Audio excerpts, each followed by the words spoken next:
ಅದೊಂದು ಸಂಜೆ ಬುದ್ಧ ತನ್ನ ಶಿಷ್ಯರ ಜೊತೆ ಮರದ ಕೆಳಗೆ ಕೂತಿದ್ದ. ಎಲ್ಲರೂ ತುಂಬ ಶಾಂತವಾಗಿದ್ರು, ಖುಷಿಯಾಗಿದ್ರು. ಆದರೆ ಒಬ್ಬ ಶಿಷ್ಯನ ಮುಖದಲ್ಲಿ ಮಾತ್ರ ಏನೋ ಚಿಂತೆ ಇತ್ತು. ಅವನು ಬುದ್ಧನನ್ನು ಕೇಳಿದ, ಗುರುವೇ, ನೀವಿಲ್ಲದಾಗ ಈ ಪ್ರಪಂಚದ ಕತ್ತಲೆಯಲ್ಲಿ ನಾವು ಹೇಗೆ ದಾರಿ ಕಂಡುಕೊಳ್ಳಬೇಕು? ಜ್ಞಾನೋದಯ ಹೇಗೆ ಸಿಗುತ್ತೆ? ಬುದ್ಧ ನಕ್ಕ. ಅವನ ಪ್ರಶ್ನೆ ಕೇಳಿಸಿಕೊಂಡು ಒಂದು ಕತೆ ಹೇಳೋಕೆ ಶುರು ಮಾಡಿದ. ಒಮ್ಮೆ ದೂರದ ಊರಲ್ಲಿ ಇಬ್ಬರು ಪ್ರಯಾಣಿಕರು ಹೋಗ್ತಾ ಇದ್ರು. ಸ್ವಲ್ಪ ಆಯಾಸ ಆಗಿದ್ದಕ್ಕೆ ಒಂದು ಚಿಕ್ಕ ಹೋಟೆಲ್ನಲ್ಲಿ ನಿಂತುಕೊಂಡ್ರು. ಸಂಜೆಯಾಗುತ್ತಿದ್ದಂತೆ ಒಬ್ಬ ದೀಪ ಮಾರೋನು ಅಲ್ಲಿಗೆ ಬರ್ತಾನೆ. ಎಣ್ಣೆ ದೀಪಗಳನ್ನ ಮಾರೋಕೆ ಶುರು ಮಾಡ್ತಾನೆ. ಒಬ್ಬ ಪ್ರಯಾಣಿಕನಿಗೆ ದೀಪ ಬೇಕು ಅಂತ ಅನ್ನಿಸುತ್ತೆ.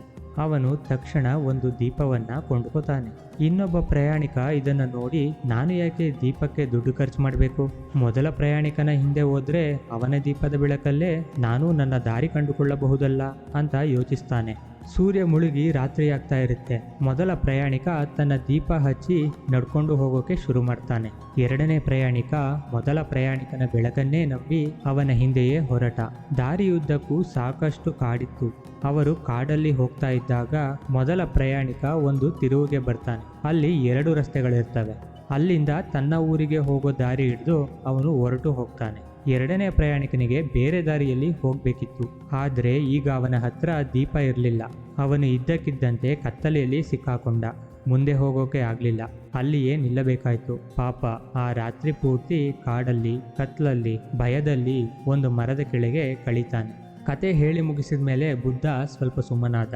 ಆಮೇಲೆ ತನ್ನ ಶಿಷ್ಯನನ್ನ ನೋಡಿ ಹೀಗೆ ಹೇಳಿದ, ನಾನು ಅದಕ್ಕೆ ಯಾವಾಗಲೂ ಹೇಳ್ತೀನಿ, ನಿಮಗೆ ನೀವೇ ದಾರಿದೀಪ ಆಗಿರಿ. ಜೀವನದ ಕತ್ತಲಲ್ಲಿ ದಾರಿ ತೋರಿಸೋಕೆ ಬೇರೆಯವರನ್ನ ಅವಲಂಬಿಸಬೇಡಿ. ನಿಮ್ಮ ಸ್ವಂತ ಪ್ರಯತ್ನ, ನಿಮ್ಮ ಸ್ವಂತ ಬುದ್ಧಿಶಕ್ತಿಯೇ ನಿಮ್ಮನ್ನ ಜ್ಞಾನೋದಯಕ್ಕೆ ಕರ್ಕೊಂಡು ಹೋಗುತ್ತೆ.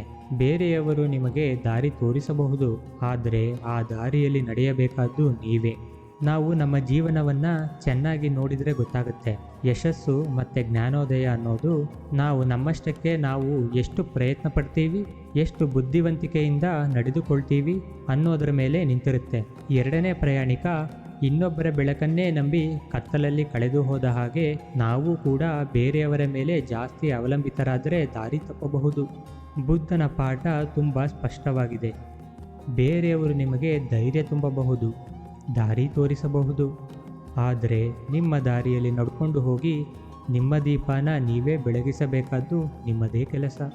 ನೀವು ಒಬ್ಬ ದೊಡ್ಡ ಬಿಸ್ನೆಸ್ಮನ್ ಆಗಿರಲಿ, ನಿಮ್ಮ ಆಫೀಸ್ನಲ್ಲಿ ಮೇಲಿನ ಸ್ಥಾನಕ್ಕೆ ಹೋಗಲಿ, ಅಥವಾ ನಿಮ್ಮ ಓದಿನಲ್ಲಿ ಟಾಪ್ ರ್ಯಾಂಕ್ ಗಳಿಸೋಕೆ ಆಗಲಿ, ನಿಮ್ಮ ಯಶಸ್ಸು ನಿಮ್ಮ ಕೆಲಸಗಳ ಮೇಲೆ ನಿಂತಿರುತ್ತೆ. ನಿಮ್ಮ ಗುರುಗಳು, ನಿಮ್ಮ ಹಿತೈಷಿಗಳು ನಿಮಗೆ ದಾರಿ ತೋರಿಸಬಹುದು, ಆದರೆ ಆ ಗುರಿನ ತಲುಪೋಕೆ ಬೇಕಾದ ಕೆಲಸಗಳನ್ನು ಮಾಡೋಕೆ ಸಾಧ್ಯವಾದವನು ನೀನು ಮಾತ್ರ. ಕಷ್ಟಗಳು ಬಂದಾಗ ಬೇರೆಯವರೇ ನನ್ನ ಸಮಸ್ಯೆಯನ್ನು ಬಗೆಹರಿಸ್ತಾರೆ ಅಂತ ಕಾಯ್ಕೊಂಡು ಕೂರಬಾರ್ದು. ನಿಮ್ಮ ಜೀವನವನ್ನು ನಿಜವಾಗಿಯೂ ಬದಲಾಯಿಸಬಲ್ಲವರು ನೀವೊಬ್ಬರೇ. ಈ ಮಾತು ಜೀವನದ ಎಲ್ಲ ಕಡೆಗೂ ಅನ್ವಯಿಸುತ್ತೆ. ಅದು ಆಧ್ಯಾತ್ಮಿಕ ವಿಷಯ ಆಗಿರಬಹುದು ಅಥವಾ ಭೌತಿಕ ವಿಷಯ ಆಗಿರಬಹುದು.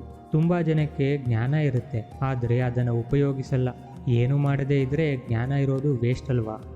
ಹಾಗಾಗಿ ಬುದ್ಧನ ಮಾತುಗಳನ್ನು ಮನಸ್ಸಿಗೆ ತಗೊಳ್ಳಿ. ನಿಮಗೆ ನೀವೇ ಬೆಳಕಾಗಿ, ನಿಮ್ಮ ದೀಪವನ್ನು ನೀವೇ ಹಚ್ಚಿಕೊಳ್ಳಿ. ಅದು ನಿಮ್ಮ ಪ್ರಯಾಣದಲ್ಲಿ ನಿಮಗೆ ದಾರಿ ತೋರಿಸಲಿ. ನಿಮ್ಮ ಭವಿಷ್ಯ ನಿಮ್ಮ ಕೈಯಲ್ಲಿದೆ. ಮತ್ತು ನಿಮ್ಮ ಕನಸುಗಳ ಕಡೆಗೆ ನಡೆಯೋ ಪ್ರಯಾಣದಲ್ಲಿ ನೀವೊಬ್ಬರೇ ನಡಿಬೇಕಾಗುತ್ತೆ. ಧನ್ಯವಾದಗಳು.